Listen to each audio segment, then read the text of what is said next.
Olha, eu acho que o governo... bem, eu fiz campanha pública, né, por ser uma estudiosa de política externa, eu sentia muita falta da gente ter, né, uma política externa mais previsível e profissional, né, no Brasil. Então, a gente fiquei um tanto quanto decepcionada, e isso, para mim, é um marco muito importante, quando a gente não teve a escolha de uma chanceler mulher. O Brasil, junto com o Uruguai, são os únicos países da América Latina que nunca tiveram ministras das Relações Exteriores mulheres, e tem assim, também muitas diplomatas mais do que capacitadas. O que a gente tem na prática, né? O ministro Mauro Vieira voltou, né? Ele já tinha sido chanceler da Dilma, e o Celso Amorim, que é o assessor para assuntos internacionais, mas o Hussein Kaluto outro dia falou isso na Globo News, e, né, eu acho que já é claro para todo mundo, quem toma, né, as decisões para a política externa é o Celso Amorim, que foi chanceler 2 vezes, já foi ministro da Defesa, uma figura. Eu mandei o meu livro com dedicatória para ele agradecendo. Eu fui morar na Turquia, estudar Império Otomano, porque a política externa dele abriu, né, muitas frentes para o sul global. Então, assim, tem todo um mérito, mas nesse terceiro governo, na minha avaliação, tem um olhar muito com um retrovisor, não é só a minha, muitos falam sobre isso, né? Uma visão de mundo que tem a ver desde quem você tem o contato, que era da sua época, que é o Lavrov, né, é o Khamenei. É muito bom quando você tem, né, a autoridade da diplomacia que tem um contato direto para pensar né, as questões internacionais, mas, por outro lado, né, em que medida não é importante você conhecer novos atores, nem que seja para você voltar para aqueles antigos, né?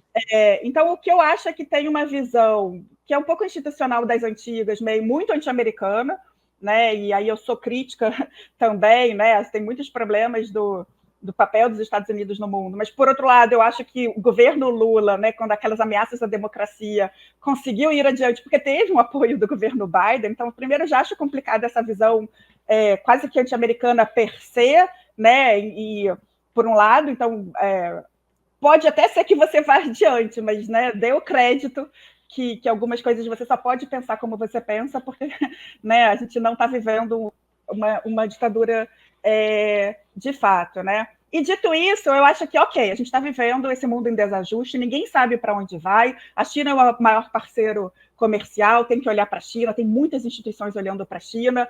A Rússia tem um papel muito importante, isso eu escrevi no Policy Paper, mas a gente tem especialistas em Rússia? A gente está ciente de que muitas das coisas que a gente consome sobre Rússia, né, tem uma agenda por trás. Se você conhecer diplomatas e militares que falam russo, me apresenta. Eu sei de 2 ou 3. Né? E aí também entra numa crítica que eu faço ao Itamaraty, que é a falta de expertise. Não só Itamaraty. Eu fui professora da ECM, da Escola de Comando do Estado-Maior do Exército. Você não tem, institucionalmente, não se estimula uma especialidade, nem para militares, nem para diplomatas. A gente paga um custo disso, porque é tudo muito superficial. Às vezes as pessoas vão por conta própria. Tem muitos diplomatas e militares que são meus parceiraços assim, de Oriente Médio, mas não é uma coisa institucional, né? Então, eu fico me questionando o quanto estão atentos. Pode até ser que vá continuar aí com essa crítica, essa articulação, né? Enfim, esse rompimento às claras com Israel que ficou, né, depois da fala do Lula sobre o Holocausto. Então, nunca mais, né, tem um papel de mediação direto, né? Mas tudo bem, a interpretação de que mudou e tem que ser mais... falar mais grosso, né? Mas, enfim, eu digo isso porque a minha interpretação é que a política externa, primeiro, assim, sai logo do armário, né? Quem é que decide pela política externa, né? O que você está, enfim, onde é que você está se informando também, né? E, mais uma vez, quer dizer, ok, estou falando para você, o Irã, na minha opinião, é o grande ganhador.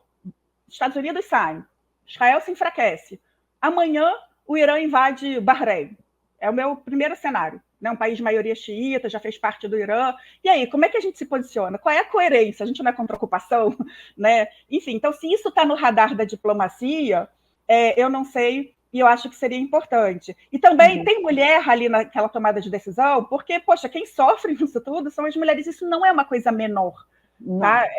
Então, eu me incomodo e eu tenho sido vocal, né? Enfim, eu fico às vezes com medo de falar essas coisas e Itamaraty parar de me chamar para conversar, mas como cidadã brasileira, como acadêmica, né? E como alguém que acredita e precisa, o mantra da diplomacia brasileira, multilateralismo, equidistância, solução pacífica de controvérsias, né? Se a gente vai sair disso, para onde a gente vai? Né? A gente é democracia, mas está alinhado com os autocratas? Faz sentido isso?